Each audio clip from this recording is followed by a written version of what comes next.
head full. Hit 'em, hit 'em, hit 'em, hit 'em, hit 'em, hit 'em, hit 'em, hit 'em, hit 'em, hit 'em, hit 'em, hit 'em, hit 'em, hit 'em, hit 'em. Smash 'em up, watch that move. Wind too swift, can't catch these dudes. Hit 'em, hit 'em, hit 'em, hit 'em, hit 'em, hit 'em, hit 'em, hit 'em, hit 'em, hit 'em, hit 'em. Listen, listen, listen, hit 'em, listen. It's Eagles talk, this talk Eagles. Philly bleed green, it's from your people. Fly, Eagles, fly. Let's peep the squad. Big Pat, Shell, and Dante the Dark Child. Drop the stats on them, drop the facts on them. Spur game, baby, let's get it on.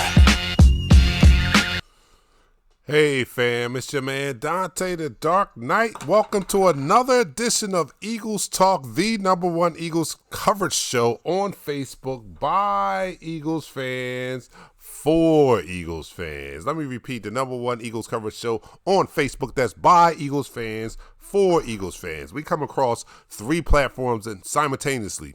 So you're not only watching us on Facebook, you're also watching us on YouTube, and you are watching us on Periscope if you are tuning in. And your homework for the day or your action item right now is to go to the YouTube channel and subscribe to the YouTube channel. If you are watching on YouTube, please just go below and click the subscribe button so that you can be notified every time that we come on. Now we have a lot to talk about because this is our show following the draft. We came on for the draft show last Thursday, and this is the first show since we have gotten all our picks in and everybody's, and the draft is over. So we're gonna talk about the grades we give Howie Roseman and the Eagles for the draft, what you guys feel about who we picked up in the draft. We're going to discuss all those things, so just stay tuned. I'm gonna bring in my co-host right now, the Sandlin boys, Pat and Shell. Let me, boom, there they are on the screen, and let me get their mics turned on. Hello? Hey, what's going on, Don? What's going on? Okay, all right, there's everybody. Everybody, the whole gang is here now. Guys, what a week it's been. It's been a week since the first round, and now that everything's shaped up, we can talk about the totality of the draft. I withheld my rant because I like to give it on air while you guys are on the screen. As a matter of fact, I don't know if you guys can see yourselves, but if Shell, you can see yourself, your big ass is not in the whole picture. Can you see yourself? Yeah, I'm gonna tell him. Can you see yourself? Okay, all right, boom. You're supposed to look at that, and you're supposed to be like, all right, I'm not in the picture. Get in the picture. Hey man, I've been slimming down. I thought I fit in the picture, man. No, I gotta tell you though, you know that purple on you, look kind of good. I thought you was a Crimson and Cream guy, but you kind of purple now. Yeah, I like looking at purple, man. That's that damn webcam. Don't get that twisted. That's that damn webcam. You know you got gold nowhere. boots on. Cut it out. Nowhere. You got the gold boots on. Shell got my colors on right now. They're talking about. Look, man. Look. Fire the GM, man. Let's get this quarter started. All right, let's get this we got a lot started. to talk about. All right, so look, if you're new to the show, you need to understand we like to talk about our favorite football team, the Philadelphia Eagles, and we like to do so in such a relaxed manner that we enjoy our favorite adult beverage.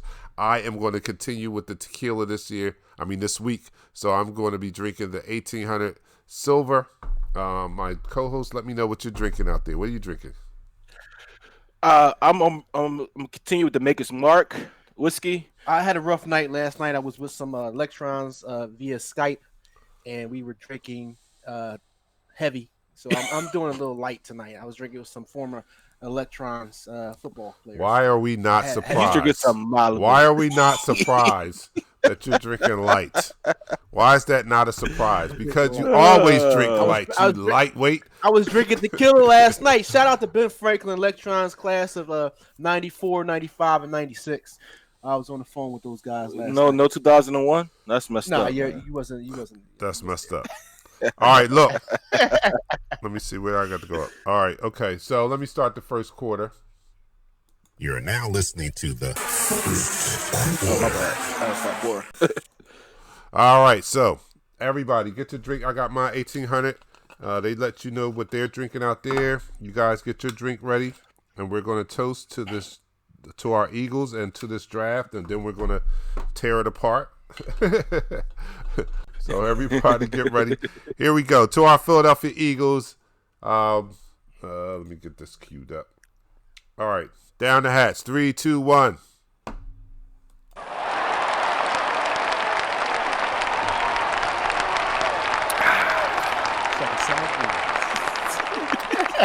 Drinking the summer breeze.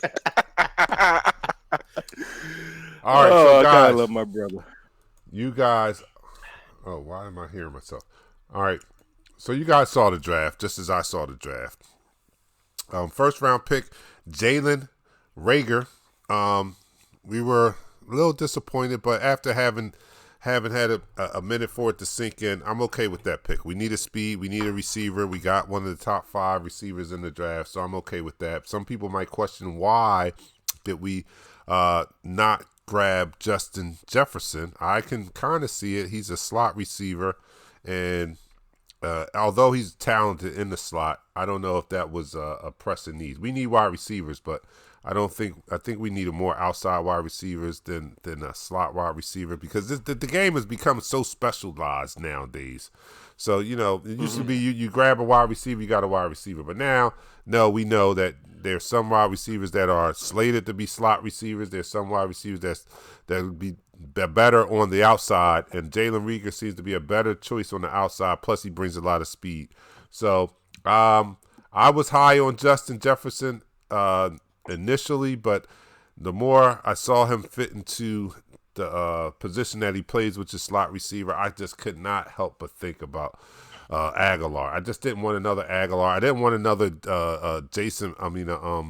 Matthews. I didn't want another one of those, and he might turn out to be a great receiver, but I'm happy with getting Jalen Reagor. Maybe Deshaun Jackson 2.0. We'll have to wait and see. I'm not going to put him on such a lofty position right now without having seen him play in our system yet. But I'm happy with that pick. All the buzz is about the second round pick, but I'm not even gonna go to the second round pick yet. I'm gonna get you guys' opinion on the first round pick. How do you guys feel about Jalen Reagor? Starting with you, Shell. Tell me, how do you feel about that first round pick? I watch a lot of college football, so I've seen him play at TCU. I've been hearing a lot of other outlets talking about how they haven't seen him play, and TCU is a really good team. So he hasn't had a per se a good quarterback to get him the ball, but he shows flashes. I watched a lot of his punt returns, a lot of his kick returns, a lot of they do like not a bubble screen, but so much of a screen where he runs towards the quarterback, and the quarterback gets him the ball now, and he just cuts up field. He does on film. It looks speedy to me. It looks like he's separating. My question is always going to be, what is his true speed? Because he didn't work out in the combine. Oh, he did work out in combine, and because you brought up his true speed, I did my little intern thing, Okay. So I dug up some miles per hour stats for on-field play. Okay. Appreciate that. And this is shout out to CBSSports.com. This is where I got it from. If you guys want to check it out. They did the check on the actual speed of these athletes, these wide receivers going in the draft. And of course, the number one athlete going in as far as receiver wise, speed wise, was Henry Ruggs III. Yeah. He ran a 4.27 at the combine, but his true speed, his top game speed was 21 miles an hour. Okay. To be exact, 21.94 to be exact. Okay. The second person under Henry Ruggs III would be Jalen Reagor. He ran at the combine. He ran a 4.47, which is not true speed. At his pro day, he ran a 4.28 and a 4.22. But the game speed they have him clocked at is at 20.80. That's number two. I just want to transition it, man. His game speed is much faster than his actual 40-yard speed. And when you look at that and you put that on film, you got a lot of these athletes that's coming out of college that's running a 4.5. Look at Anthony Hopkins. He ran a 4.5 in his combine, but he's a deep threat. some of these players they bulk up for the combine. They work on different things at the combine, and so what happened. What I heard is that Jalen Ragland did the same thing. He added about 10 pounds water weight, and he's a little bit heavier than he normally He is. came in at almost 208 pounds. Yeah, so he's normally around 195, 198. That's where his game weight is, and he was well over that just to get ready for the combine. This guy is something for us to be cheering for because he's an Eagle, of course, but he does have game changing speed. In my like Dante asked me my personal ratings on this guy. I did not have him ranked in my top 10 receivers at all. He was not on my list. I'm not going to lie to you. Well, I talked about him. I'll give him on his game film and his attributes. Mhm. I'm gonna get out of a 10 score, out of a what's the quarterback that went first round? We don't care. All right, Cincinnati. well, anyway, he would be a 10. Chase Young would be a 9.5. I'm gonna get this guy a 7 because I don't know how it's going to transition onto this next level.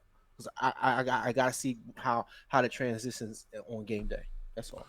Yeah. All right. Well, without So further, oh, I'm sorry. I mean, cut Go you ahead. off, but I just I was wanted gonna to say- get to. Go ahead. go ahead. We gotta get to our third host anyway. Right. We need to get to our host, which is you guys out in the chat room, and you guys have a lot to say. So let me recognize the first person that was in the room, which was Tremont. He says, "What's up?" Charles Butterconyer says, "I love our draft picks. Please excuse the fact that we can't put your comments on the screen. That's something that we love to do, something that's a staple of Eagles Talk. But because we're in the pandemic and we have to find alternative ways to put the program on, we're not in the studio, so I'm not able to put your comments on the screen. But I will recognize and read them." Rachel A. Murphy says, "Swoop." What's up, Rachel? Thanks for tuning in. Isaac Ware says, "Okay, the backdrop is fire." I hope he's talking about your guys' backdrop because mine's is always I think he's the talking same. about yours. Mine? Okay. All right. Well, mine is always the same. James Wall, what's up, fam? Charles Butter says he loves our picks. I can't pronounce this name. Chain-do. Please forgive me if I'm butchering it. I hate that Hurts pick at 53 so much, and no one can sell me on it from any angle. Yes, I hate that too, and nobody can sell me on it either. And we're going to talk about that very shortly. Daphne Nicole says, "Hey, family, I like the backdrop. It's fire. Thanks." James Wall, draft. "I think we did good. I wish they would have gotten wide receiver Golden from Liberty. Washington got a steal with him. If they bulk him up and move him to tight end, oh my." Who's that? The receiver from That's, Liberty, the Oh no, receiver. he's a straight up receiver. He's going to be a problem for us in our division. I don't want to speak on who they got, but he's somebody that I was hoping that we would draft because sometimes you need mismatched receivers to make your core special. But that's something else that we can talk about later on. All right, Jerron Kennedy says, "I love the first round pick, and he did it with a terrible quarterback, a freshman." Kyle Norman says, "The whole TCU is not a good team." Myron Bennett says, "Jalen Reagor will be good for us. Hashtag Fly Eagles Fly." And there's a lot. Nichelle is in the room. She says the stadium behind both backdrops is what it means. Okay, all right, the stadium. Yeah. Okay. All right. Yo, shout out to Isaac Ware. He was the first one in chat. Was he? I didn't get I got Yeah, Isaac Ware was the first one in. okay. Then was Bill Crow. Yeah. Bill Crow. Then where's mine? Why mine so? All right, I didn't get the first You're one. behind. All right. Anyway, okay. So, Reagor. Everybody seems to be the consensus is people like Reagor, and I like Reagor too. I'm okay. I mean, it was sort of disappointment when they announced his name because we are just so used to Howie making big splashes on draft day, and we were kind of hoping for a big splash last Thursday with us moving up in the draft, especially when C.D. Lamb fell as far as he did to the number 17 pick. It seemed like it would have been a good position for us to trade up to possibly get him, but I wasn't even mad at that. I wasn't mad that they didn't trade up to get him, although that would have been the big splash that we were looking for. I am mad that the Cowboys got him. I'm mad about that, But my philosophy was to wait at 21 and see who was the best available wide receiver at that point. I wasn't fond of giving up draft capital to go up and get a CeeDee Lamb, but in hindsight, I don't know what the asking price was to get up there. To get to the 16th pick, I don't know what the asking price was. If it might have been too A second round draft pick. A second round draft pick. A second round draft pick. Well, in hindsight, that might have been a good move because they fucked the second round draft pick up. Excuse my language, but they effed that pick up. So maybe they needed to trade that second round pick if that would have got a CeeDee Lamb, because if they were going to do what they did with it, we might as well have went up and gotten the guy that was truly a legitimate. He might have been, even some people's eyes, the best receiver in the draft. But they did not, and our rivals got him. CeeDee Lamb now plays for the Cowboys, and he's going to be wearing number 88, as I learned today. But regardless of that, we're focused on the Eagles draft, and we have Jalen Reagor, and I'm okay with that. I'm okay with the prospect of them waiting to 21 and just selecting the best wide receiver available. I'm okay with that. Well, they select the best wide receiver available to how they're going to do their offense this year. Because honestly, the best wide receiver on the board at that particular time would have been Justin Jefferson. But if we're going off of stats, you cannot. I like you Justin can't. Jefferson, You can't man. go off He's of a stats. Good route runner. He caught over 1,000 yards. He's been consistent. He's been a has 5-star athlete his whole career since the 10th grade of high school. He's been a 5-star athlete. I don't understand why you let him go to the Vikings. So has Jordan Matthews. All right. The thing about it is team fit. All right. I'm gonna give you a prime example. A receiver that had 2 years, who had 750 yards, around that same amount for 2 years. Would you draft him? Around 54 catches his first year, 48 catches his second year, 750 yards both years. Would you draft that receiver? Number one. I can't hear you. His workout. Would you draft him? It's That's called the question. Michael Thomas. That's Michael Thomas. That's his stats before he left Ohio State. And you definitely think he's a number one. He's definitely a number one draft pick, right? Yeah. He is a number one overall receiver, but his stats in college, it's not what you did in college, it's what you project to do in the pros. And you know that, right? It's what you project to do in the pros and how the team fit that you go to. And a lot of times these guys get drafted to these teams and they don't fit that scheme. They don't fit the scheme. You know, and that's the issue. Like Justin Jefferson, don't get me wrong, he's a tremendous wide receiver. I watched a lot of his film. He's a good wide receiver. Great route runner. Run all the routes in the tree. He's a slot guy. He can play the X and the Y. He can play the X and the Y, but he does the most damage going at the safety, the linebacker. When he gets the number one corner, he does do some damage because he had a number one freaking quarterback. He had a Heisman Trophy winning quarterback. He can put it anywhere, you know. Yeah. But what do you do when you have a quarterback that's not able to do things that Joe Burrow is capable of doing? You should have that problem on this level, or you know what I mean. Like it's the next level. You got to have better quarterbacks on this level. Like I said, it depends on team fit, and I personally believe we needed to get faster. Yes, the commentary I'm excited about the speed, but like I said, I want to see true speed. I need to see game speed. I just told you true speed. Okay, 20 miles an hour. I think he was timed at one time at 21 miles an hour, and it was close to the Cheetah from Kansas City. So his true speed, and I wish we could do the highlights right now. You go back to when he played against Stanford, and that's when his true speed was 21 miles an hour. Come on, man. I personally think our best pick in his draft this year was Kayvon Wallace, the safety from Clemson. His overall rating is high. He's a hitter. He can play in the box. He can play corner. He played corner in high school.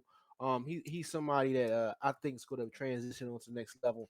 And being as though he came from Clemson, which is Brian Dawkins' former school, I think we hopefully we have somebody in the future that's going to be one of the hardest hitting safeties in our conference. I actually agree with that. I like Kayvon Wallace. He was a ball hawk. He was a monster. He made that thing. He looked like he's ready to throw some hammers on some people, man. False. Yeah. All right, so a lot of people out there. Somebody actually mentioned Javon. His name is Javon. Kayvon. Kayvon. Kayvon. All right. Javon Hart is Kayvon it's a defensive lineman. We got a lot of Vons on the team now. Kayvon. All right, Kayvon. Lenny Rayford says, Kayvon, what's y'all views on Kayvon out of Clemson? I believe he will be a baller and adjust well in our defense. A lot of people like him. I like him too. Yeah. I do like him. All right, so without further ado, let me see how much time we got left before I go on my rant. All right, we have under a minute, so I'm just going to touch on it, and then I'll continue on in the second period. All right, so it seems to be the consensus is that we're okay with Rager, with Jalen Rager. As with all the draft picks, we have to go through training camp and see if they can actually perform. We've seen a lot of guys projected to be very high and turn out to be busts. We hope we don't have one of those, but we do feel that we got a guy that fits our scheme, fits what we like to do better than Justin Jefferson. Although he may be a talented receiver, I think Jalen Rager is a better fit for our system, like you said, Pat. I think he's a better fit for what we like to do. We needed to get fast. We got fast. And only concern I have is his drop rate in college. And we can't look past that because we just had a receiver leave the nest that had a drop problem. So that's going to be on the forefront of our minds going into drafting the wide receiver. So that's a legitimate concern, but I think he's going to be okay. I think he's going to be a guy, and I hope that he is okay. But we're going to talk about the second round pick because that's what was the buzz about coming out of the draft. So, again, you guys are watching. I need to take a shot on that one, man. Yeah, we're going to take a shot because it's the end of the quarter. The bell didn't go off, but that's the end of the quarter. So, I don't even have the end of the quarter drop, do I? Nope, I don't. I don't have the end of the quarter. All right, so anyway, we're going to drop. We're going to end that quarter. And that's the end of the quarter. And that's the end of the quarter. So, we're going to get ready for our second quarter. And you are watching Eagles Talk, the #1 Eagles coverage show on Facebook that's by Eagles fans for Eagles fans. You know, we're a little different than other places that do a lot of broadcast journalists who are starting podcasts and the such. But we are true diehard Eagle fans, 9 to 5 jobs, and we just like to come on and talk about our favorite football team, the Philadelphia Eagles, and we like to do so in such a relaxed manner that we enjoy our favorite adult beverage in the form of shots. This week I am doing the 1800 tequila. My co-hosts out there are doing the one with the pink fluffy slippers is doing some coconut. Oh, I'm doing Maker's Mark. Hold that. I'm doing Maker's Mark. Oh, what? No, the one with the pink fluffy slippers is doing Malibu. And then I was drinking last night. Okay, all right, we got you. And then Pat is doing Maker's Mark. So everybody join us as we take our second quarter shot. And let me start this second quarter. You're now listening to the second quarter. All right, so here we go. I got my 1800. You guys, let me know what you're drinking out there. And down the hatch, 3, 2, 1.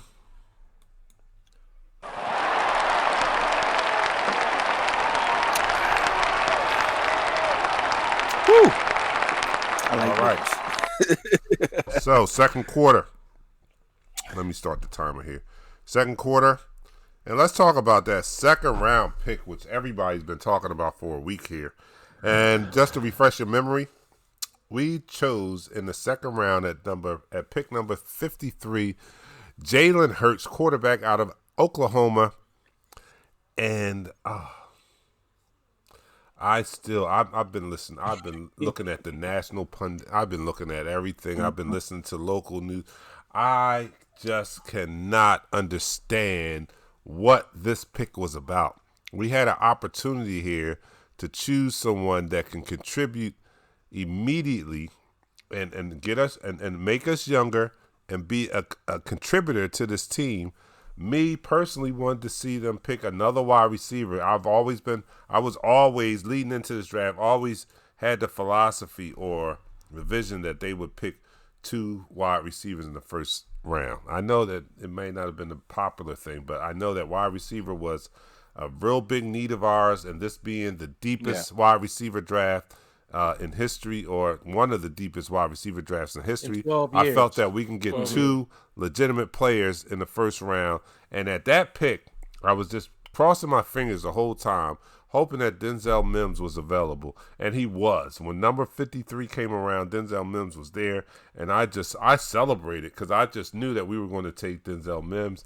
And Howie pulled a fast one, and he chose Jalen Hurts, the quarterback from Oklahoma Sooners. Why would you pick a quarterback that high in the draft? I mean, I'm going to let you guys get on to it, but let me go on a little rant here. He needs to be fired. He needs to When- be fired. Man. Yes, when you draft any player in a draft, you have expectations of them being successful. Okay? The only way that Jalen Hurts will be successful in the Eagles organization is if, one, Carson Wentz gets hurt and he gets the opportunity to play, or two, Carson Wentz just sucks and he gets inserted into the lineup. Those are the only two scenarios where this pick can be good, and neither of them are good outcomes for our franchise, who we consider our franchise quarterback. I don't want to see Carson Wentz get hurt for this guy to be successful. I don't think he's going to get hurt for him to be successful. I don't understand why you would draft what you may consider a backup quarterback that high in a draft unless you had some bigger plans for him. And I don't know why you would have bigger plans for him when you just gave our franchise quarterback over $100 million. Why would you be second guessing him? And that's all I can come down to. When I add it all up and I look at it, all I can think is that they don't have the utmost confidence in Carson Wentz, and that's the only reason why you would draft a Jalen Hurts. Forget all that. He can be a Swiss Army knife, or he can be a special weapon guy. That's bull crap. You do not draft a jack of all trades with your second round pick if that's what you have in mind for him. That's not a pick that you use for somebody that you may bring in for a gadget play here or there. So I'm just baffled. I don't agree with Howie on this one, but I do reserve the right to say I was wrong if it pans out. But right now, at this point in time, I can't see any reason why you would draft a Jalen Hurts. And don't get me wrong. I'm happy that the brother got drafted. I'm happy that the brother has a job in the NFL. I just wish it was with another team and not our team. So you guys let me know, how do you feel about the Jalen Hurts pick, starting with you, Pat? You know what? I'm going to defer to my older brother. I'm going to let him talk because I called both of you guys and I kind of lost it for a second. So I'm going to be long-winded. This kid is a good character guy. Like you kind of don't want to root against him because he's been on two different teams. He's took two different teams throughout the Final Four playoffs. His work ethic is crazy. You know, this guy after a game goes to the gym and works out. So he's somebody that has the work ethic. He has the character. He's not getting in any trouble. He's not beating up any girls. He's not smoking any weed. He's not doing none of the negative stuff. He's an A student. Like, you root for this guy, but you don't root for this guy coming into your team and you just gave your quarterback $100 million. Like, I don't understand that. And how are you going to develop this guy and you got a quarterback to start?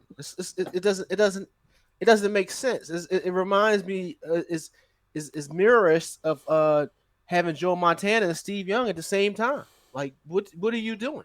Like, what's the purpose in this? And you had Mims. Well, no, we understand right that. Actually, the Joe Montana, Steve Young things, Joe Montana was getting older in age. We actually have something more recent that we can compare it to in this actual draft. Actually, we had the Green Bay Packers who selected Love, my guy. Love Your guy. in the first round. Yeah, I told you. But they have Yeah. a potential Hall of Fame. Well, no, he's going to be a Hall of Fame. Hall of Fame he's a quarterback Hall of and Fame. and Aaron Rodgers, but he's 36. So I can see the philosophy behind choosing a quarterback possibly to be his successor at this point. Even with that example you brought up, Joe Montana was getting up in age. They picked his possible successor in Steve Young. Our quarterback is 27. He's in the prime. He's entering the prime of his life. Why are you picking his successor in this draft at number 2 when we are still contenders and we could have got a valuable piece that could help us, propel us to where we want to go this year, and we chose it and we used it to choose a quarterback. I just don't get it. Yeah. But go on, Pat. Dante, I want to go into a little overtime on the second quarter. I'm gonna spend all 3 timeouts on my behalf. I want to spend all 3 timeouts on Shell's behalf, so we can extend this quarter a little bit longer. Because with the fans or the comments out there, you know, some like to pick, some don't trust Wentz. These shit, it wasn't only how you making these decisions. Doug had his hand in it too. I think Teef said, you know, it's how we playing chess and not checkers. It was a chess move. Shout out to Corey Robinson. What's going on, Corey? Christopher Burton. Listen, when that pick was made, I looked on the board. I said, for all the people that we needed, for all this team needed, it's just like you building, you have your car. You need windshield wipers because it's pouring down raining. But instead of getting windshield wipers, you go ahead and buy some brakes. So you can stop in the rain, but you can't drive in the rain. All right. So you in the middle of nowhere, you got brakes, but you can't see nothing. And the water is rising behind you. So you have to move. At that particular time, you had these names available. You had AJ Espinoza, a defensive end from Iowa. You had Denzel Mims, wide receiver from Baylor. You had Christian Fulton, cornerback for LSU. You had Logan Wilson, inside linebacker from Wyoming. Jeremy Chin, safety from Southern Illinois. The list goes on about the players that were available at that particular time. Even your guy, J.K. Dobbins, was available. And you decided to take an insurance policy because you feel as though that is needed. Because Carson Wentz hasn't been healthy in the last 3 seasons, even though he has 2 complete seasons under his belt and a fluke crazy hit at the end in the first quarter of a playoff game. A dirty hit. All right, let's do this, man. Let's understand this. You putting this kid here, he's going to sign a 4-year contract. Carson Wentz's contract is not up. His new contract is not up until 2025. So this kid is not going to see a light of day on the field if Carson Wentz is still great on what he's doing. Now, people say we're going to put Hurts in on goal line situations.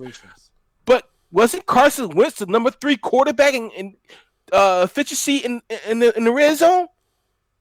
It was. All right, scoring efficiency. He was number 3 quarterback. So that doesn't make any sense. This pick is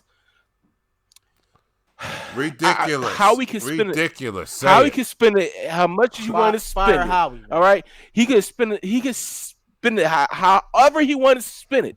It's still not going to sit right here with the Philadelphia fan base because that makes no sense that you go ahead and get brakes when you need windshield wipers. It doesn't make sense you go ahead and get windshield wipers when you need tires. It doesn't make sense that you plug a small hole when you need a whole roof. Yeah. All right? That's true. It doesn't make sense. In our eyes, a lot of people out there are saying, you know, Howie's playing chess. Okay, I bet you right now I can beat Howie in a game of chess. It's best of 5. Yo, you're not the smartest guy in the room, man. That's the thing. That's the thing. He acted like he was the smartest guy in the room. I called the timeout. I wanted to extend the score. All right, okay. I'm just saying that's just what they say. That's just what the timer says. But I hear you. I just want to go to some comments because I want to see what the people are saying out there. Corey Robinson is jumping up and down. He's like, can we see the comments? We can see the comments, Corey. I'm going to go back and then read it. I'll get them in when I can get them in. Corey, but I'm backing up a little bit. Corey says, I think it's funny Shell always talks about speed and fast. Speed don't lie, but now he's going against it. Also, I see that Ohio State hat. Jalen Rager smoked Ohio State. Had 7 catches for 97 yards, but should have had 200 I yards. remember that game. But was overthrown and underthrown at least 5 times. Wait a minute. Kayvon is He had a gonna be kick return for a star. touchdown. KT Thomas says Hurts is insurance. Look what happened in the playoffs. Plus, he will be used to do some things in game, maybe even a receiver or running back. But like Adam Schefter said, Eagles may get a number 1 pick out of it later. All right, which brings me to Howie's explanation of being a quarterback factory. I don't know when they changed quarterbacking to an industry in Philadelphia, but I've not ever seen the quarterback position be a industry in Philadelphia, where we have produced multiple quarterbacks that have gone on and succeeded. Hall of Fame. Our last quarterback that was successful here was Nick Foles, and he has never been successful outside of the link. Don't get it twisted. He has never been successful outside of playing for the Philadelphia Eagles. The closest we can probably go to, if you go back to AJ Feely, when he was hot, and we was able to get a high pick for him. Maybe Sam Bradford, when we were able to fleece the Minnesota Vikings for him. But those wouldn't be considered a quarterback factory where we just produce these great quarterbacks that we can flip for a number 1 pick. Hopefully that's what happens with Jalen Hurts. But when they say insurance policy, and I heard what he said, insurance policy, I don't buy that either. Because you're saying he's going to be a viable insurance policy means to me that you expect Jalen Hurts, that if Carson Wentz got hurt this year as a rookie, he is going to come in and match the level of play of Carson Wentz, who's been in the league 4 or 5 years, was a potential MVP candidate in our Super Bowl year. You're saying Jalen Hurts is coming in as a rookie and he's going to be prepared to do that for our team? I don't think so. I think there's a reason why he was available in the second round. And we're talking about near the end of the second round, because we had the 53rd pick. So we're not talking about high second round. He was still available late second round. And I'm curious. I'm wondering, would he have even been picked if we wouldn't have picked him at 21 in the second round? He might not even have been a second round quarterback. So I'm not certain that he is capable of stepping in as a rookie and being a viable option if Carson Wentz goes down. To me, in this situation right now, I'm still looking at Sudfeld. I'm going as far as to say, I wish Sudfeld would have been dressed for our playoff game last year. I think we would have better chance to win that playoff game if Sudfeld would have been dressed and not the old guy who was dressed. Josh McCown. So, and I don't have any confidence that Jalen Hurts is going to be able to come in his rookie year and step in for Carson Wentz. He's not going to be Nick Foles in year 1. I'm just sorry. That's my argument. Yeah. What is it? Howie Roseman is chasing that Russell Wilson missed pick. That's what he's doing. Yeah. He's chasing them. Russell Wilson missed pick. They wanted to pick Russell Wilson. They said they could get him a little bit later, and they didn't because Seattle picked him. So they're trying to chase that pick. It's just like playing football or playing bat. You don't chase points. All right. Nah. You don't chase points. When you start chasing points, that's when you get behind. You get behind even more. All right. My thing is, now you got to bet against Carson Wentz for this kid to get playing time. You bet against a guy that got $61 million guaranteed. On this contract, he got $66 million guaranteed. $66 million guaranteed. It makes no sense. I mean, I understand you saying, you know what, you want a viable backup. All right. The jump from college to the pros is a giant. It's a giant jump. It's a giant jump. Even some of the guys that did it and made it look easy, they tell you that it was very difficult on them. It was very time consuming, and it took a toll on their body. Now you added one more game onto the season, right? Yeah. You added one more game onto the season. Well, they can't get trouble for smoking weed now. That don't matter. We ain't worrying about that. We added one more game onto to the season, so you're almost doubling up what they're doing in college. Yeah. You know what? I have a lot I could say about this, but the quarter is definitely up, and we have a lot of comments out there. And I'm just hoping with the rest of this draft, Howie wasn't trying to be. He was trying to be the smartest person in the room, and he was the only person in the room. Somebody else would say, my principal back in the day said, I try not to be the smartest person in the room. because I like to put my people around me that's smarter than me. Because if I'm the smartest person in the room, that means I'm the dumbest person in the room. All right? And that's back in middle school that was told to me. All right. Okay. So let me go to some comments here because a lot of people are talking. Let me go back. Hey, guys. Lenny Radford says, hey, guys, I think the Hurts draft was a good pick and at the right time. Hurts was an accurate quarterback, and say Carlson gets Hurts again. Do any of you believe in Nate Sudfeld to win against anybody? I actually do. And at this point, when you look at he has time in the system. He understands the system. That's one reason why I believe. He's young enough and athletic enough to make some plays. That's why I believe that he would have been a better choice to put in the game in that playoff game last year against Seattle. I think we had a better chance to win if we had Nate Sudfeld in the game. And I just don't believe that Jalen Hurts, and I haven't seen him yet in training camp or anything like that, but I just can't help but think that him as a rookie coming in is not going to be better than a Nate Sudfeld, who's been in our system for the last 3 to 4 years. He's not going to, I don't think he's going to outdo Nate Sudfeld at this point in time. Maybe after a year, I might be reevaluating it and I might think differently, but at this point, I don't think that he's a viable backup. I would rather have a Flacco or somebody like that, somebody who has been in big games, who can handle NFL pressure and proven. You know what I mean? I would rather have them have spent a little bit more money and gotten a Flacco than to draft a Jalen Hurts when we could have gotten a Denzel Mims and possibly been set up for years to come at the wide receiver position. But that's just me. All right, let me go to some more comments. Isaac Ware, when we were so close to moving into round 2 of the playoffs and all we needed was a quarterback to move the ball, that caused the pick.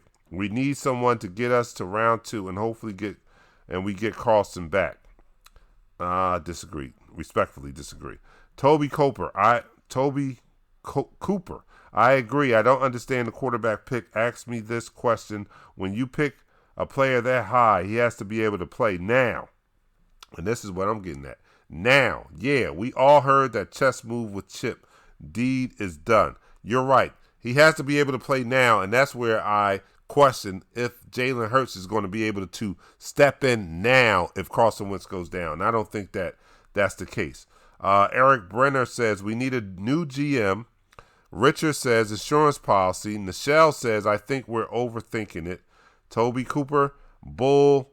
They could have picked up a veteran quarterback. That's what I'm thinking. Tim Mack, this Eagles draft was a circus. Howie should be drug tested. John Baptiste, he's signed in from South Carolina. Thanks for signing in. Tony Burren, it's simple. You have to bet against Wentz to get value out of the Hurts pick. Exactly. That's the only way. You have to bet against Wentz for this guy, for this pick to be successful. You got to bet that Wentz is not going to be successful. And how do you do that? Why do you do that? I don't understand. Now, after that pick, I think they did pretty good, and we're going to talk about that. But let me go to, we're about to start the third quarter. I'm going to get these guys ready for the third quarter. You are watching Eagles Talk on Facebook right now and on YouTube and on Periscope. And your action item is to go to YouTube and make sure you like our page, Eagles Talk, like our channel, Eagles Talk. For those of you that are on YouTube, please make sure you subscribe to the channel if you're watching on YouTube, and let's get our viewership up. For all of our Facebook followers, we know we have a lot of them. If you can just do us that solid and go to YouTube and like the channel, we appreciate that. But we are Eagles Talk, the #1 Eagles coverage show on Facebook by Eagles fans for Eagles fans. And we like to talk about our favorite football team, the Philadelphia Eagles, in such a relaxed manner that we enjoy our favorite adult beverage. I am doing the 1800 tequila. My co-host, one is doing Maker's Mark. The other one with the pink fluffy slippers is doing the Malibu coconut coconut oil shot. I don't know what you call it. Whatever you call it. He's doing that. So we're going we're going to start this third quarter. You're now listening to the third quarter. And that's the third quarter. So let's pour this drink and get it started. Okay, there's mine. Nobody's let me know what they're drinking out there. Maybe they are so upset they don't even want to drink, but that's okay. Here we go. We're going to do this. Let me get this ready. And here we go. 3, 2, 1, down the hatch.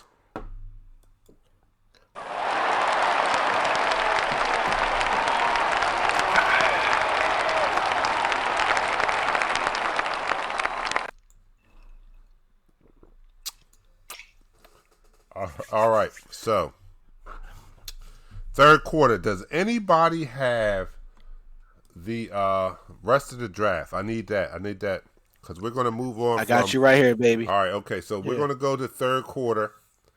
I mean, not the third quarter. We're going to go to the rest of the draft picks in the draft. So let us know third quarter pick. I mean, third round pick and on out. Pat, tell us who we got. So you wanted to talk about it? Yeah, we got Devon Taylor, linebacker, Colorado. Davion Taylor, linebacker, Colorado. We have K'Wan Wallace, safety, Clemson. Wide receiver, offensive tackle, Jack Driscoll from Auburn.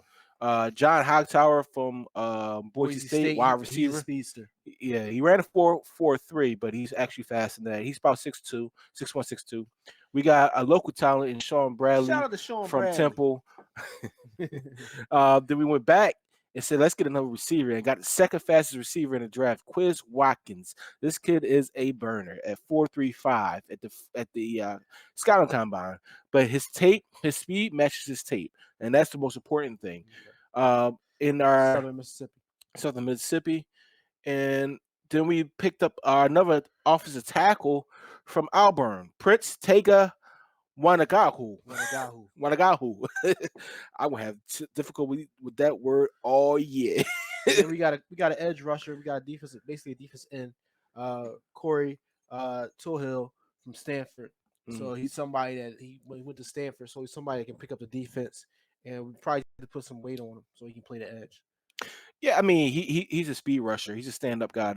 He was a linebacker, outside linebacker in this scheme, but he rushed the quarterback. Yeah. He did it well. I looked at a couple of his tape. Well, he's gonna put his. My thing is, in this defense, if he's gonna put his hand in the dirt, he's gonna have to put on 15, 20 pounds. Well, it's the thing. He's a 7th-round pick. He's a project. Okay. So being as though that you're picked at our last pick, you are a project for a reason. We pick you there. Because if you can do good for the team, you make the team. But right now, he's a project. The two guys I really want to talk about, besides K'Wan Wallace, we could talk about it a little bit later, and Sean Bradley. I want to talk about Quez Watkins and John Hightower. And not only with that, you got to realize that our 5th-round pick, even though we don't see it there, was Marquise Goodwin.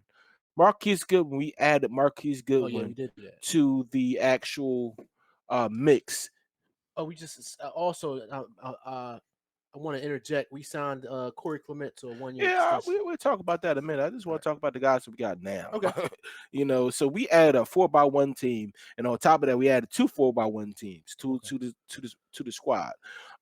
These guys are speed demons, but the thing about it, yes, you can coach speed. One thing you can't do is coach speed, but if they're able to harness the ability to play at this level with the speed that they have, this team can be very dangerous in this league. Not just the NFC East, this league.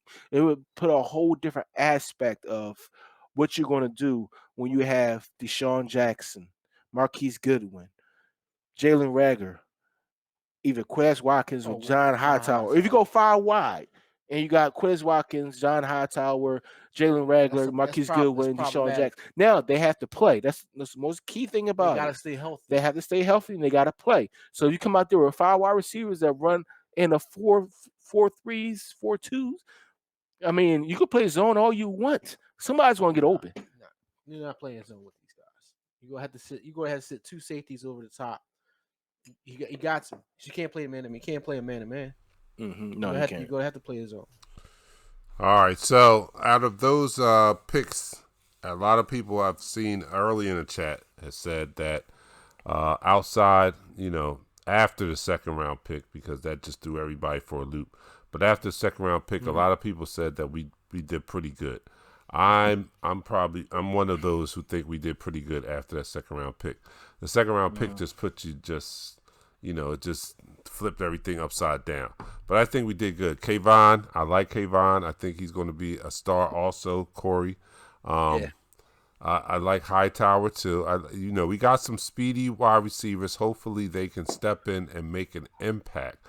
That's what we hope. You can look at their 40 times and see that they're fast and stuff like that. But you have to hope that speed translates to them being a good player on the field.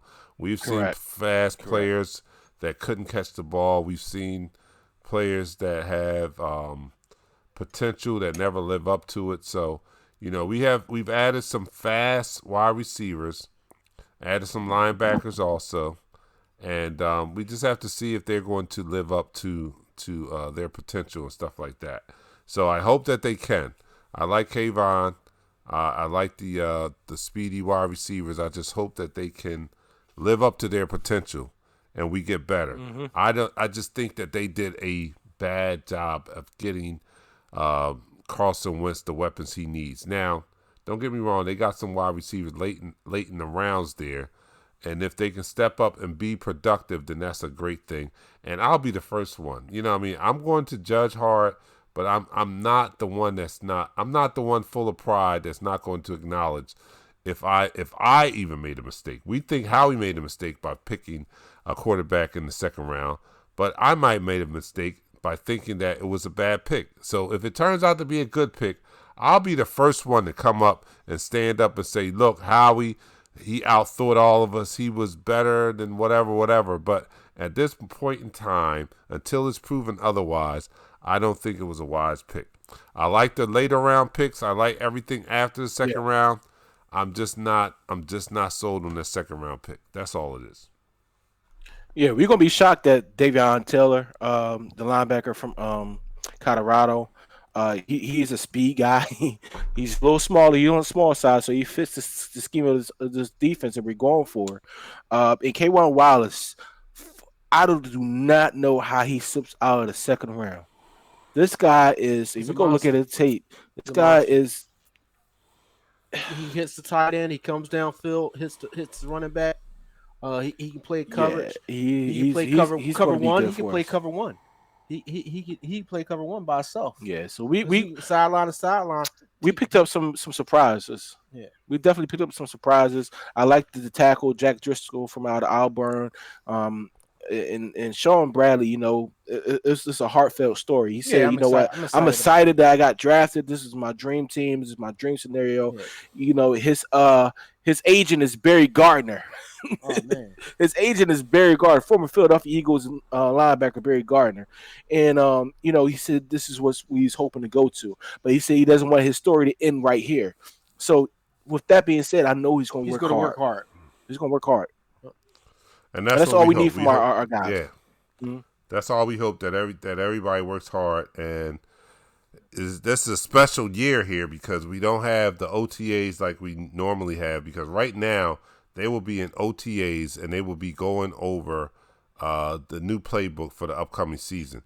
And when you don't look at it or you don't look at the same, you think that doesn't mean a lot, but it means a lot. These OTAs are the time when they install the new plays or the new playbook for the upcoming season. So as much and they time, get accoladed to the speed, right? And they get accoladed to the speed. So even if there's not hard hitting or whatever going on, there's a lot of classroom study going on with this new playbook. So that is going to be kind of tricky how they acclimate, especially the rookies, because it's very important to the rookies coming in to be able to get the playbook and get in that playbook.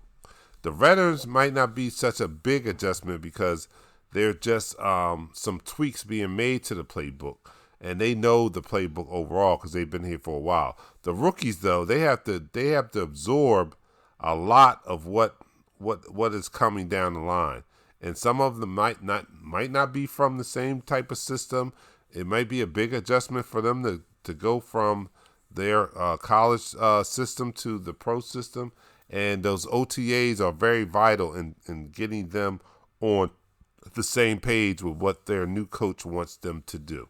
So I don't know how that's going to be affected by the COVID stay-at-home order and stuff like that. I'm hoping that we can get everything back to normal by the time football season starts, or I'm gonna be upset because I just I mean, don't get me wrong. I want everybody to be safe. I want everybody to live, but I am dying. I need some sports. I'm dying. There's no March Madness. We done missed March Madness. There's no NBA playoffs. We done missed that. Although I love baseball, baseball is not there now, and I was just hoping that we will have enough time for everything to be worked out that we can have football the way we expect football to be. Let me do to a couple comments while I'm here. Okay, that's in the third quarter. Okay, DeMarco Johnson, my brother says Yizzo Eagles from Middale, Connecticut. Carlos Lopez, I think we got a great chance to rep the NFC. Why I say that? I think we got some. I think we are okay, but I'm not going to sleep on the other contenders in the NFC. It's going to be tough. It's not going to be easy. Isaac Ware question: if the draft went the same, but we traded for OBJ instead of Goodwin, would everyone be happy? Oh, definitely. If we got OBJ with a fifth, sixth round pick, yes, we'd be very happy. Jalen was a shocker, but definitely a good pick. Yeah. He talking about, that's my son talking about Hurts. He's a dog. BJ King says, can Sean Bradley be that outside linebacker who challenged Jerry? I don't know, but we hopefully he will be that. Hassan says, I hope Alshon and D-Jack groom these wide receivers. I hope they do also. Bill Crow, Eagles are my top squad, but I miss the Flyers and Sixers playoffs. We miss all that. We miss all the Flyers sports right now. It going crazy. Flyers were going. They was going up there. There's one game out of first place, Yeah, so they was doing their thing, man. All right, so I ain't gonna say too much about the Sixers. Who's are some of your how do you think the Eagles did beyond the second round? Once they got past Jalen Hurts, what was your grade after that, Shell? Were you happy with the picks beyond the second round? Because if you take the second round pick out of the draft, I think if you judge the draft and include all draft picks, I think it's going to be markedly different than if you take the second round pick out of the draft and draft the whole draft pick. I think people will give it a higher grade if they just ignore the Jalen Hurts pick. But how do you judge it, Shell? Prior to the first and second round, I give him a B. I'll give him a B minus. If you add the first and second round, I would give him a D plus. So you don't like the first and second round picks? No, I don't. Oh wow. No, I don't. Oh wow. No, I don't. I tell you right now, Jalen Rager is going to make you change your mind a little bit. I hope so. I mean, I sit back and I listened to Brian Baldinger, and he dold, but he was also the same guy that talked about how good JJ Arcega-Whiteside was going to be. Let me finish. Okay. Overall, if you had to put the pick in there, that Jalen Hurts pick brings that draft down almost 2 draft grades, maybe 3 draft grades. All right. Jalen Rager is there for fit. It's for a need. We need speed. All right. We need somebody that can do something on the outside to create more openings for the inside. And Jalen Rager is I keep it real with you. With just based on his pick, it'll be a B. I give the whole draft a B minus because of the Hurts pick, but overall, like I said, I give him a B minus overall grade. Okay.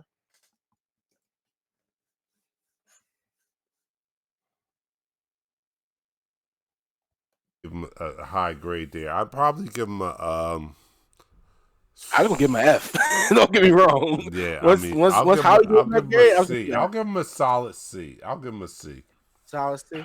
Yeah, I wasn't happy with that second round pick, but I think they did okay in fulfilling some of the needs that we had in those rounds after that. It's just perplexing that they would use a high. That's a second round draft pick. That's high. We could get a player for that. That was just. I just don't agree with that pick, and I'm puzzled by it. I'm still puzzled by it. Yeah. It is. It's perplexing at the least. You looking at the people that were around, like Shell guy, J.K. Dobbins was there. Your guy was there. Christian Fulton, corner from LSU. He wore number 1. If y'all want to know what he was, he was available. And we gonna get Jalen Hurts. We got a team full of Jalen's. Jalen freaking you all right, man? Hurts. Because I'm about to spray you. I'm about to spray you, man. Yeah. See, that's why y'all can't come All over here. right. See that? Y'all out there with the public. I'm not messing with the public. You drink some water, man. Look, he got the We're down the wrong COVID. pipe. All right, don't get the COVID. Here, man. Nah, What? I got the COVID, Don't. Yeah. How Yeah. you know you You know don't what? stay in the damn house? How you know you ain't got the COVID? Yeah. You know what? I got hand sanitizer over there, and stop coughing, Dude, stay man. in the house. He don't You know stay what? in You the gotta get out the house. screen. See, some people that don't listen, man. They don't stay in the house. Shell don't stay in the house. Shell is out there like everything is the same, and blah blah. Like, no, it's not. People dying. I'm not playing with y'all. People are dying. Okay, so Quentin Hurd says Wallace and Quez were steals. Somebody gives them Yeah. a C overall. Carlos says overall grade B minus. Quentin says I was telling folks about Wallace from Clemson. He fits everything about the Eagles' passion, heart, and pride. And I'm looking forward to that Wallace also. I'm really looking forward to that Wallace. I don't know if he's going to get on the field initially because they have a love affair. Number 1, Rodney McLeod is a solid safety. The big He is a question mark solid we safety in this have league. is Jalen Mills moving to Malcolm's spot. That's a question mark. Well, Jalen Mills. The thing is, Jalen Mills he was a safety in college. LSU, they moved him to safety. They said you can't play He's corner. got big shoes to fill. You got to fill. But yeah, he's shoes filled. and Yeah, Yeah. I big agree with shoes. Shell. He has some big shoes to fill because he's going to be filling. He's going to be filling. But we got Jenkins' Malcolm shoes. Jenkins. So Yeah. that's going to be big right there. I think eventually, We got some- if Kayvon doesn't take it over Mm-hmm. in training camp, and I think it's tough for him to be able to because of the defensive coordinator's love for Jalen Mills. So I don't think he's going to overtake him in this training camp here. But if he is what we believe he could be, I think that before the season over, or definitely going into next year, he'll be that guy that has the starting job. Now I'm not going to count my man Green Goblin out, but I'm just saying. Nah. I want to mention 3 guys that we got as undrafted rookie free agents to look out for. Normally, we keep about 2 undrafted free agents, and they become staples for this team. Greg Ward, Boston Scott, but 3 guys who you name look for: Raekwon Williams, defensive tackle from Michigan State, Michael Warren, running back from Cincinnati, and Adrian Killens. Even though Adrian is a small type running back that looks like Donnell Puffy, he's a 4.2 guy, 4.27 guy. So if he can, get in the open field, he can make something happen with this Yeah, he speed. can return And these guys, Adrian Killens with the University of Central Florida.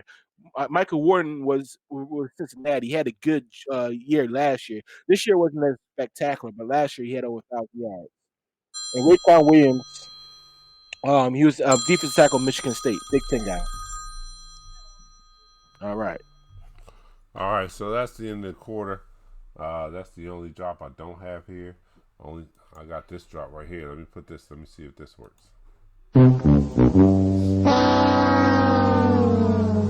All right, so that's the end of that quarter.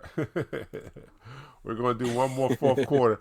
Let me just mention here that we are going to go on a Zoom call with I forget the name of the podcast, but we're going to go on a Zoom call with another podcast after this is over. As a matter of fact, they might be in their Zoom call now. But we're going to start the fourth quarter. We're going to go on. Here we go. You're now listening to the fourth quarter. All right, so fourth quarter, you are watching Eagles Talk, the number one Eagles coverage show on Facebook by Eagles fans for Eagles fans. We like to talk about our favorite football team, the Philadelphia Eagles, and we like to do so in such a relaxed manner that we enjoy our favorite adult beverage. So this week I am doing the 1800 Silver Tequila. My man over there, Shell, is doing the fluffy pink slipper shot. It's called Malibu coconut oil. And Pat is doing the real Sandlin brother, the manly Sandlin brother, is doing the Maker's Mark real liquor. Okay, so everybody out there, let me know what you're doing out there. And we are going to take this in honor of our Philadelphia Eagles and their superb draft. So everybody, let me cue up the pause right here. Everybody, raise your drink. Let me know what you're drinking. And down the hatch, 3, 2, 1.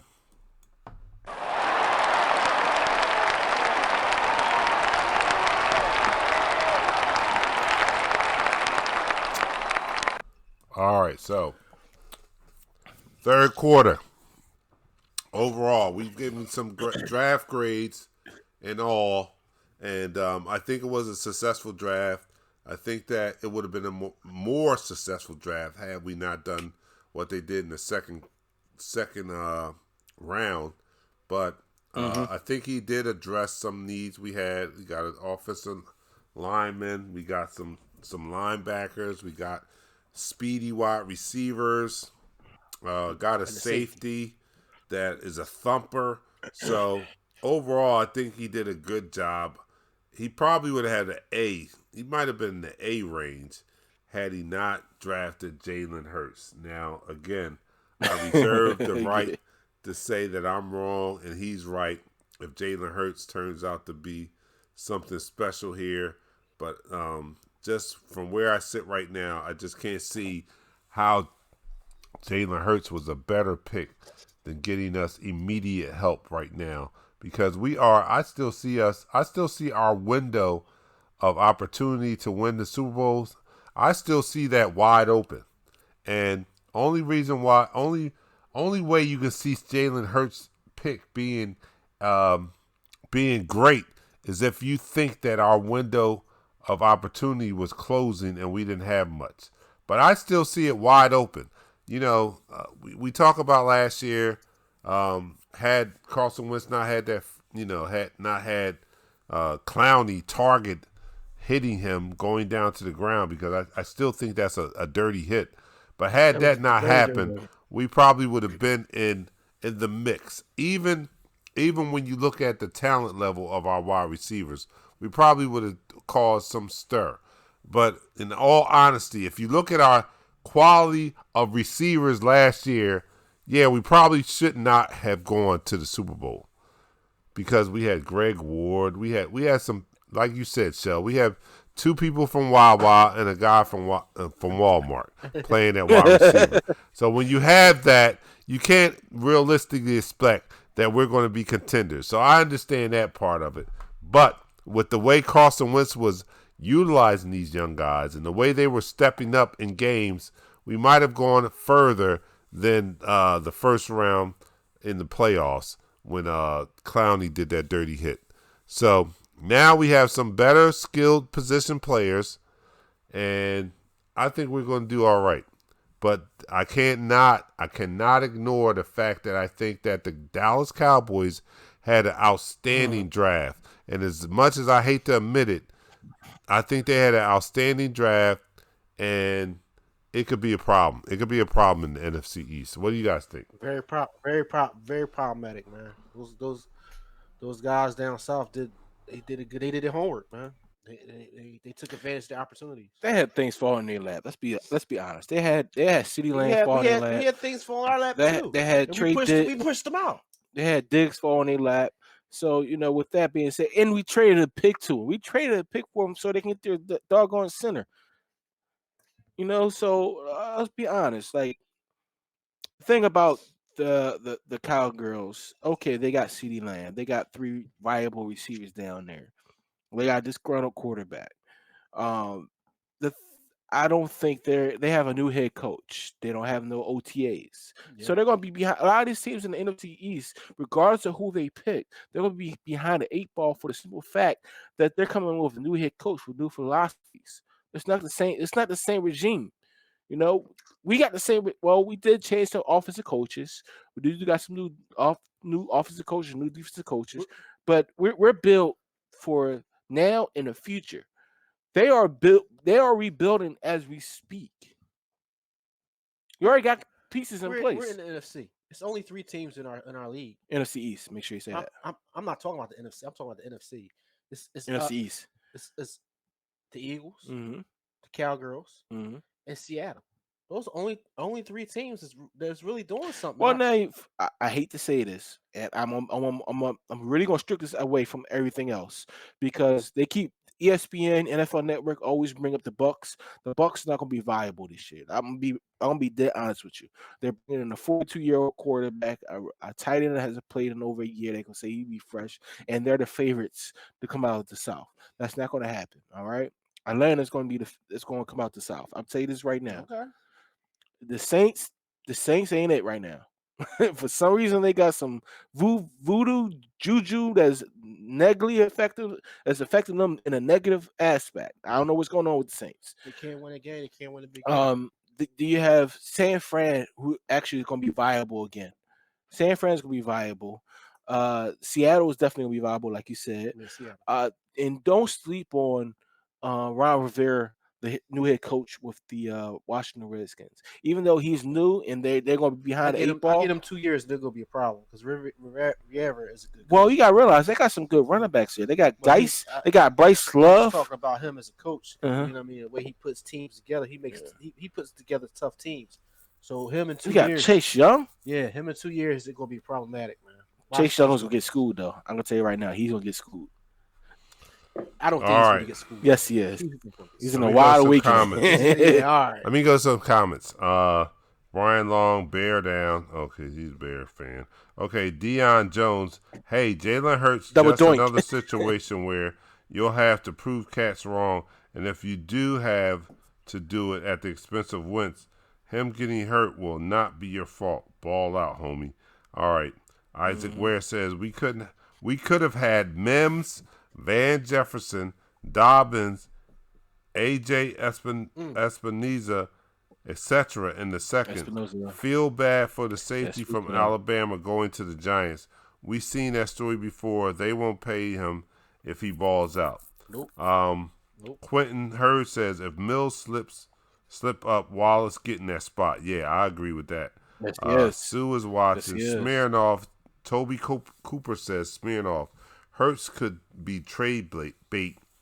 Quick question: any QBs, rookies included, will ball out this season? If so, who would trade and for what? Upside would be a hell of a move. It's possible. Sue is asking where I am. I'm right here, Sue. Isaac Ware, slow down. That center ain't going to replace the Pro Bowler that just retired. They lost their best QB, new coach, new system, and Dakota still ain't happy. As far as I'm concerned, it's an even playing field, even with lamb chops. All right. Anthony A says, don't sleep on the Giants either.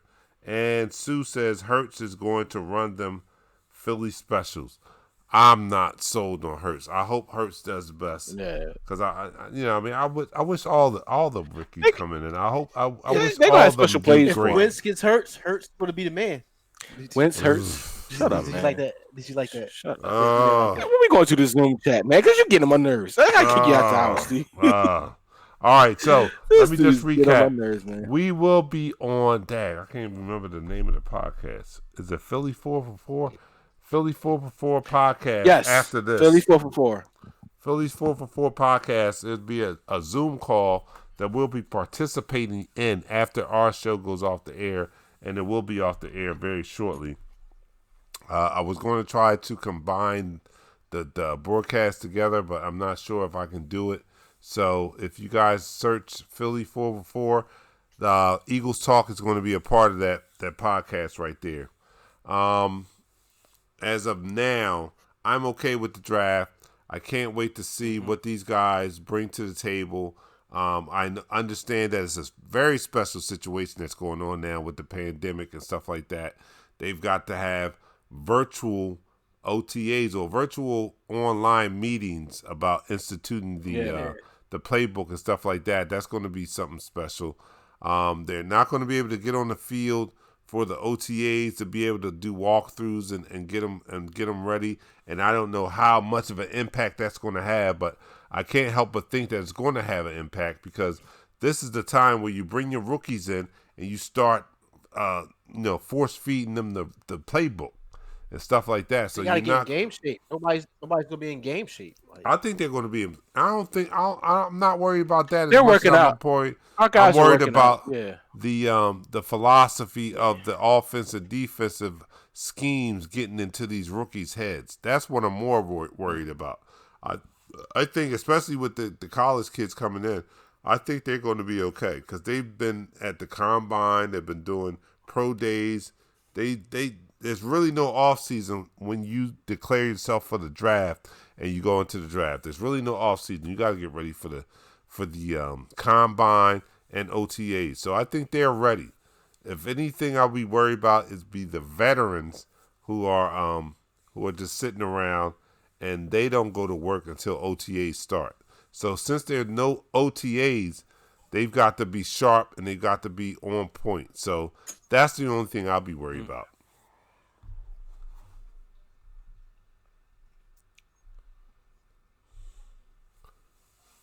All right, you guys have nothing to say. I'm stuck, man. Listen, we got some.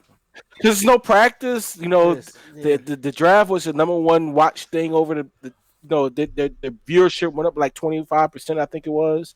But at the end of the day, they talked about sending the NFL guys a $1,500 workout, like where they can $1,500 worth of equipment where they can watch the classroom period. Well, they already did that. They got the Microsoft Team thing for all teams in the NFL, and they send it to all the players, so they can be evaluated, so they can actually watch what they're doing. Because it's still a time where you have to be, you're still on the NFL's clock, pretty much. All right, so you need to know half of your body is still out of the frame. I don't know if you can see yourself. Can you see yourself? Yeah, I'm good. No, I did that purposely. I don't want him out. I want him in the frame. He's an outsider. No. I'm going to call him out. Can you see yourself? I can see myself. Well, do you see yourself when you're leaning out the frame like this? Do you see yourself? I apologize. Okay, all right. I'm just saying. I'm just fucking. All right, anyway. We're going to... Cheers. That's my cousin. All right, so we got 5 seconds to the end of this quarter. But after this, we are going to go the Philly 4for4. We're going to go to the Philly 4for4, and we're going to jump on the Zoom call, and we're going to talk smack with those guys. We appreciate everybody. I can't even stop this thing. We appreciate everybody for coming. I can't stop the freaking ringing. All right, so we're going to appreciate everybody for coming and tuning in to us as we come live to you guys. We'll be back next Thursday at 7 p.m. Make sure you guys tune in, and your take-home or your action item is to go to YouTube, Eagles Talk. Go to the Eagles Talk channel and make sure you subscribe. We can use all the subscribe we can get. So please go there and subscribe to Eagles Talk. We thank you guys for tuning in today. I'm your man, Dante the Dark Knight, for the Sandler Boys, Shell and Pat. If you are available to go to the Philly 4for4, go there now because we're going to jump on a Zoom call with them, and it's going to be many of us podcasters out there talking about the Eagles draft. So go there and check us out. But we're out, man. We'll check you guys out next week. Next week at 7 p.m. So please check us out then. We're out. Peace. Peace. Peace. We go live in 5, 4, 3, 2. Smash him up, crack that fool. Quarterback crack, yo, sack that fool. Hit him, hit him, hit him, hit him, hit him, hit him, hit him, hit him, hit him, hit him, hit him, hit him, hit him, hit him, hit him. Smash him up, watch that move. Went too swift, can't catch these dudes. Hit him, hit him, hit him, hit him, hit him, hit him, hit him, hit him, hit him, hit him, hit him. Listen, listen, listen, hit him, listen. This Eagles talk, this talk Eagles. Philly bleed green, it's from your people. Fly, Eagles, fly. Let's peep the squad. Big Pat Shell and Dante the Dark Child. Drop the stats on them.